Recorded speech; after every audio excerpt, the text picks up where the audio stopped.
역대하 21장 2절부터 20절까지 한 절씩 교독하겠습니다. 여호사밧의 아들 여호람의 아우들 아사랴와 여히엘과 스가랴와 아사랴와 미가엘과 스바랴는 다 유다 왕 여호사밧의 아들들이라. 그의 아버지가 그들에게는 은금과 보물과 유다 경관 성읍들을 선물로 후히 주었고, 여호람은 장자이므로 왕위를 주었더니, 여호람이 그의 아버지의 왕국을 다스리게 되어 세력을 얻은 후에 그의 모든 아우들과 이스라엘 방백들 중 몇 사람을 칼로 죽였더라. 여호람이 왕위에 오를 때에 나이가 32세라. 예루살렘에서 8년 동안 다스리니라. 그가 이스라엘 왕들의 길로 행하여 아합의 집과 같이 하였으니 이는 아합의 딸이 그의 아내가 되었음이라. 그가 여호와 보시기에 악을 행하였으나 여호와께서 다윗의 집을 멸하기를 즐겨하지 아니하셨음은 이전에 다윗과 더불어 언약을 세우시고 또 다윗과 그의 자손에게 항상 등불을 주겠다고 말씀하셨음이더라. 여호람 때에 에돔이 배반하여 유다의 지배하에서 벗어나 자기 위에 왕을 세우므로 여호람이 지휘가등들과 모든 병거를 거느리고 출정하였더니 밤에 일어나서 자기를 애워싼 에돔 사람과 그 병거의 지휘관들을 쳤더라. 이와 같이 에돔이 배반하여 유다의 지배하에서 벗어났더니 오늘까지 그러하였으며 그때 림나도 배반하여 여호람의 지배하에서 벗어났으니 이는 그가 그의 조상들의 하나님 여호와를 버렸음이더라. 여호람이 또 유다 여러 산에 산당을 세워 예루살렘 주민으로 음행하게 하고 또 유다를 미혹하게 하였으므로 선지자 엘리야가 여호람에게 글을 보내어 이르되 왕의 조상 다윗의 하나님 여호와께서 이같이 말씀하시기를 내가 내 아비 여호사밧의 길과 유다 왕 아사의 길로 행하지 아니하고 오직 이스라엘 왕들의 길로 행하여 유다와 예루살렘 주민들이 음행하게 하기를 아합의 집이 음행하듯 하며 또 내 아비 집에서 너보다 착한 아우들을 죽였으니 여호와가 내 백성과 내 자녀들과 내 아내들과 내 모든 재물을 큰 재앙으로 치시리라. 또 너는 창자의 중병이 들고 그 병이 날로 중하여 창자가 빠져나오리라 하셨다 하였더라. 여호와께서 블레셋 사람들과 구스에서 가까운 아라비아 사람들의 마음을 격동시키사 여호람을 치게 하셨으므로 그들이 올라와서 유다를 침략하여 왕궁의 모든 재물과 그의 아들들과 아내들을 탈취하였으므로 막내 아들 여호아스 외에는 한 아들도 남지 아니하였더라. 이 모든 일 후에 여호와께서 여호람을 치사 능히 고치지 못할 병이 그 창자에 들게 하셨으므로 여러 날 후 2년 만에 그의 창자가 그 병으로 말미암아 빠져나오매 그가 그 심한 병으로 죽으니 백성이 그들의 조상들에게 분향하였던 것 같이 그에게 분향하지 아니하였으며 여호람이 32세에 즉위하고 예루살렘에서 8년 동안 다스리다가 아끼는 자 없이 세상을 떠났으며 무리가 그를 다윗성에 장사하였으나 열왕의 묘실에는 두지 아니하였더라. 아멘.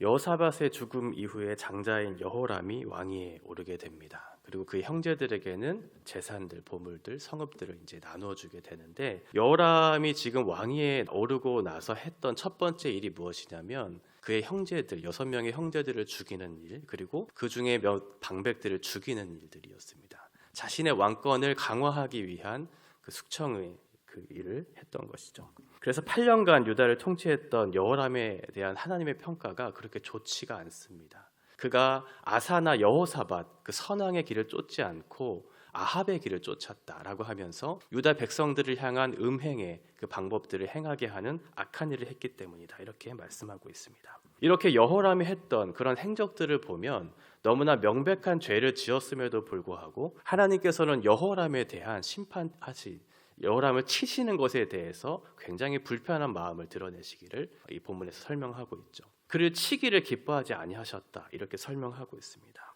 왜냐하면 하나님께서 다윗과 맺은 언약 때문에 그렇습니다. 다윗과 맺었던 그 등불 언약이 어둠 가운데 있었던 유다 백성들을 향해서 하나님께서 끊임없이 신실하게 당신의 그 등불을 비출 것이라고 하는 그 약속의 말씀이 있었기 때문에 지금 여호람의 그 실패에도 불구하고 그의 죄악에도 불구하고 하나님의 마음이 그렇게 편치 않았다고 그렇게 말씀하고 있습니다. 시대가 아무리 어두워져도 하나님께서는 그들 가운데 등불을 밝히 그렇게 비춰주시겠다고 말씀하셨고 그 등불을 밝히 비춰주시는 이유는 하나님의 이름이 이 세상 가운데 영광을 받기를 원하는 마음이 있었던 것이고 그 통치 방법이 그 도구가 이스라엘 백성들을 통해서 이루시기를 바라시는 하나님의 마음이 있었기 때문에 그렇죠. 이런 여호와의 실패에 대해서 하나님께서는 심각하게 경고의 말씀을 해주시는데, 그것이 어떠한 방법이었냐면 이방 나라들, 특별히 유다 백성들이 유다 백성들에게 조공을 그렇게 바쳤던 속국들을 독립시키는 방법을 통해서 하나님의 경고가 임했음을 이 여호람에게 말씀해 주십니다. 동쪽에 있었던 에돔, 그리고 남서쪽에 있었던 림나라고 하는 그 지역을 독립시키는 방법으로 하나님께서 경고해 주시죠. 특별히 이 림나라고 하는 곳은 남서쪽에 굉장히 중요한 방어 기지였어요. 그래서 남쪽에 있었던 애굽이라든지 서쪽에 있었던 블레셋이라고 하는 강대국들에 대한 그런 침략에 대비하기 위한, 굉장히 그 방어를 하기 위한 구축의 아주 중요한 요충지였는데, 이 림나가 독립함으로 인해서 나중에 여호람이 이 블레셋과 아라비아에 대한 그런 반격을 막지 못하는 일들을 이제 경험하게 되죠. 이러한 하나님의 심판에도 불구하고 여호람은 어떠한 일을 했냐면 계속해서 유다의 지역에 산당을 짓는 일, 특별히 바알 숭배를 하는 그런 산당을 짓는 일을 멈추지 않았고, 그 결과 이스라엘 백성들이 하나님을 떠난 음행의 그런 방법들을 계속하게 하는 원인을 발견하게 합니다. 결국은 하나님께서 이런 경고에도 불구하고 그런 여호람의 계속된 악한 행적에 대해서 이제 엘리야 선지자를 통해서 하나님의 강력한 심판의 메시지를 다시 한번 선언하게 되죠. 글을 써서 이제 더 이상 이 일들을 멈추지 않으면 강력한 심판이 너에게 있을 것이다. 세 가지의 이유 때문인데, 첫 번째는 그가 여호사밧과 아사의 길을 행하지 않았고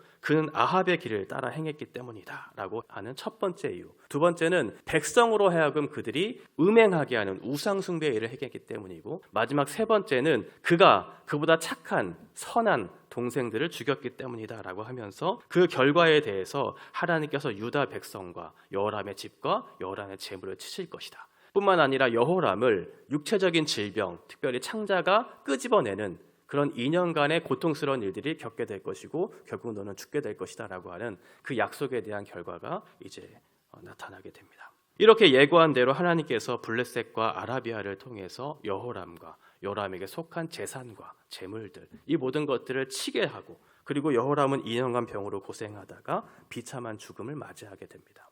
이런 여호람에 대한 왕의 죽음에 대해서 그 어떠한 사람도 안타까워하거나 그 사람을 그리워하는 마음이 없이 이렇게 묘사하고 있죠. 그에게 있어서 더 이상 분향하지도 않았고 그 열왕들의 묘실에 들어가지도 않았다. 그런 여호람의 치적에 대해서 어떠한 자료도 남기지 않는 그런 불행한 왕으로서의 결말을 맺게 되는 것이 21장의 내용이었습니다. 이런 여호람의 실패에도 불구하고 하나님께서는 한 아들을 두시죠. 그것이 이제 22장에 나타나는 아하시아라고 하는, 21장에 나타나는 그 이름에는 여호아하스라고 하는 말로 표현되는 그 여호아하스를 남겨두심으로 하나님의 긍휼에, 하나님의 약속의 성취가 그 땅 가운데 여전히 있음을 하나님께서 말씀해 주시죠. 다윗의 언약을 기억하셨고 그들 가운데 등불을 비추시겠다라고 하는 그 약속의 말씀이 이 역대하 21장의 마지막으로 나타나고 있어요. 지금 이 글을 읽고 있는 바벨론 포로에서 돌아온 이 독자들은 어떠한 생각들을 하게 되었을까요? 자신들의 범죄함에도 불구하고 바벨론 포로에서 돌아온 그들, 자신의 실패에도 불구하고 그럼에도 불구하고 하나님께서 그들을 돌아오게 하셨던 그 자신들의 상황들을 보면서 하나님께서 여호와스를 남겨두셨던 것처럼 진노 중에도 긍휼을 베풀어 주시는 하나님의 은혜가 이 역사 가운데 있다는 사실을 이들이 확인했을 거예요. 뿐만 아니라 여호아하스라고 하는 사람은 진노 중에도 하나님의 긍휼이 나타나는 하나의 증인이었잖아요. 그러면 이것들이 자기의 상황과 그대로 대변됐겠죠. 자신들의 실패와 죄악에도 불구하고 그 진노 중에 긍휼을 아끼지 않으시고 다시 한번 이스라엘 공동체로 돌아오게 하셨던 그 증인이 바로 우리였구나라는 것을 생각했을 거예요. 뿐만 아니라 마지막으로 그 긍휼의 근거가 자신의 어떠함이 아니라 하나님의 신실한 약속에 있었다는 사실을 발견함으로 더 큰 위로와 확신으로 다가왔겠죠. 이 독자들에게는 이 세 가지가 있었던 거예요. 하나님의 진노 중에도 그 긍휼을 베풀어 주신 하나님의 은혜가 있었다. 그리고 그 긍휼의 증인이 바로 우리들이다. 그리고 그 긍휼을 받은 그 근거는 하나님의 언약의 신실하신 그 약속에 있었다라는 것을 확인하면서 지금 자기 안에 있었던 이 처지 안에서 불행과 절망과 실패로 낙담하지 않고 오히려 확신과 소망으로 하나님께서 우리에게 주시는 약속의 말씀이 우리 가운데 이루어질 것이라고 하는 소망을 발견하게 되었던 것이죠. 우리도 마찬가지입니다. 우리가 그 결과이고 우리가 그 증인들이죠.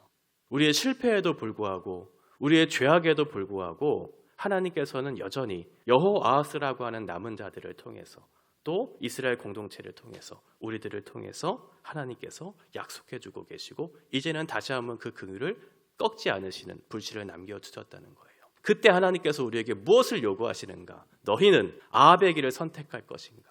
아니면 다윗의 길을 선택할 것인가? 이 선택의 기로에 우리가 놓이게 된 것이죠. 이스라엘 공동체도 마찬가지였고 우리도 마찬가지예요. 이런 선택의 기로 앞에 우리는 어떠한 선택을 해야 할까? 이 여호람을 통해서도 우리는 알 수 있어요. 여호람도 알았을 거예요. 아합의 길이 아니라 다윗의 길을 선택해야 된다는 것을 알고 있었겠죠. 그럼에도 불구하고 왜 아합의 길을 따랐을까? 이것을 우리가 살펴봐야 되겠죠. 여호람이 왜 아합의 길을 따랐을까? 자기에게 있었던 그 권력을 유지하기 위해서 결국은 아합의 길을 따랐다는 것을 우리가 확인할 수 있습니다. 자기가 가진 권력을 유지하는 방법은 두 가지인데 한 가지는 자기 안에 있었던 주변에 있었던 정적들을 제거하는 것과 또 하나는 나보다 더 큰 힘과 규합하는 방식으로 자기가 가진 권력을 유지하거나 더 키워가는 방식으로 그렇게 행하는 것이죠. 여호람이 바로 그렇게 했어요. 첫 번째는 6명의 아들들, 자기의 동생들이죠.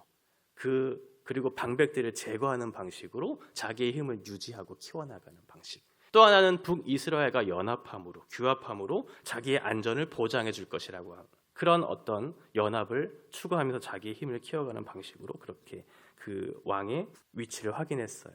이러한 배경이 되는 것이 무엇이냐면 그 선왕이었던 아사왕 말년에 북이스라엘의 오므리 왕조라고 하는 왕조가 들어서기 시작해요. 그 오므리 왕조가 했던 특징들이 무엇이냐면 정략적인 결혼을 통해서 우호적인 관계를 맺고 자기의 힘을 그렇게 유지하고 발전시켜 나가는 방식을 택했거든요. 당시의 주변국들과 정략 결혼을 통해서 우호적인 관계를 맺기 시작했던 것이죠. 그래서 그 북이스라엘의 오므리 왕조의 핵심이었던 아합 왕이 시돈의 왕의 공주였던 이세벨과 정략적인 결혼을 통해서 결국은 그 강대국들의 외침을 막아서는 그런 방식을 택했고 그 결과 어떤 일들이 있었느냐? 바알을 숭상했던 이세벨의 그런 우상 숭배들이 결국은 북이스라엘을 이렇게 통치하게 되는 그런 불씨를 겪게 되죠.